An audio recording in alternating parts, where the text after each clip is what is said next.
In the classified corridors of the Groom Lake facility, reality is a flexible construct. While public records track the steady evolution of the F-35 and the B-21 Raider, a distinct, silent vacuum exists where the next generation of strategic reconnaissance should be.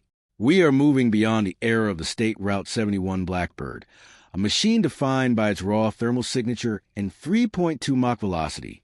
Today, the requirement is no longer just speed. It is absolute deniability. The U.S. government maintains a rigorous, neither confirm nor deny, posture regarding the platform colloquially identified as the RQ, 180 or its hypersonic successors. Yet, the physical evidence, orbital tracking anomalies, specialized hangar construction at Area 51, and atmospheric acoustic signatures points to a multi-billion-dollar ghost. This is not a hobbyist conspiracy. This is the engineering of the dark sector. We are analyzing a platform that operates in the white space of the defense budget, a craft that officially does not exist, yet fundamentally alters the global balance of signals intelligence. To understand the existence of a non-existent aircraft, one must look at the catalyst: the failure of current stealth assets against anti-access/area denial, or A2/AD bubbles. Modern S, 400S, 500 Triumph systems utilize VHF band radars that can detect conventional stealth shapes like the F-22. To counter this, the Air Force needed a high-altitude, long-endurance HAL platform capable of broadband stealth. The engineering requirement was simple yet impossible. It must be invisible to low-frequency radars that typically catch stealth fighters by their tail fins. The solution? A tailless, flying wing design. Radar cross-section, RCS, reduction in this platform is achieved through planform alignment. Every leading and trailing edge is set at the same angle to ensure that radar energy is reflected in a single, narrow spike rather than a broad return. In the X-band 8 to 12 GHz, this craft likely possesses an RCS equivalent to $0.0001 M-2 marble. However, the true breakthrough is in the L-band and UHF spectrum. By removing the vertical stabilizers entirely, the engineers eliminated the resonance effect that allows older radar sets to see stealth aircraft. Propulsion is the second pillar. The Phantom likely utilizes a derivative of the GE-CF-34 or a highly modified Pratt & Whitney engine, but with a critical modification for the Death Valley of the atmosphere, 70,000 to 90,000 feet.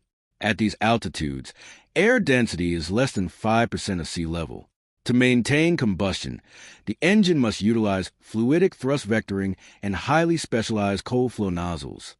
These nozzles mix ambient stratospheric air at approximately minus 56 degrees Celsius, with hot exhaust before it leaves the airframe. This reduces the infrared IR signature to nearly zero. If a Russian or Chinese IRSD, infrared search and track, system cannot find a thermal gradient, the missile cannot lock. We are looking at a thermal delta of less than 2 kelvins against the background sky. Why the secrecy? Because the mission is penetrating ISR, intelligence, surveillance, and reconnaissance. Unlike the RQ-4 Global Hawk, which stands off at a distance and looks in, this non-existent platform flies directly over the target. It is a vacuum cleaner for data.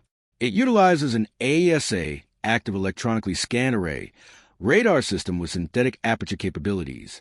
We are talking about resolutions of 0.1 meters from 80,000 feet. This isn't just taking a picture. It's mapping the vibration of a window to listen to a conversation inside a building. The data throughput required for this is staggering.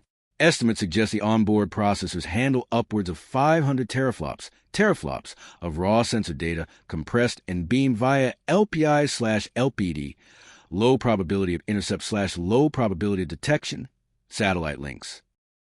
To comprehend the magnitude of this technological leap, we must dissect the transition from kinetic survivability to electronic invisibility. The State Route 71 Blackbird survived by outrunning the threat. At Mach 3.2, its kinetic energy was roughly 2 gigajoules, but it was a beacon on radar. The Phantom reverses this. It moves at high subsonic speeds, Mach 0.82 to 0.85, to maximize loiter time, potentially staying airborne for over 42 hours. The skin of this aircraft is not just paint. It is a multispectral metamaterial. Traditional radar-absorbed material, RAM, uses iron ball paint to dissipate radar energy as heat. This is heavy and degrades. The Phantom likely uses a carbon nanotube-based composite that is tunable through a process called active impedance matching. The skin can theoretically sense the frequency of an incoming radar wave and adjust its surface conductivity to cancel the reflection. This is the holy grail of low observables.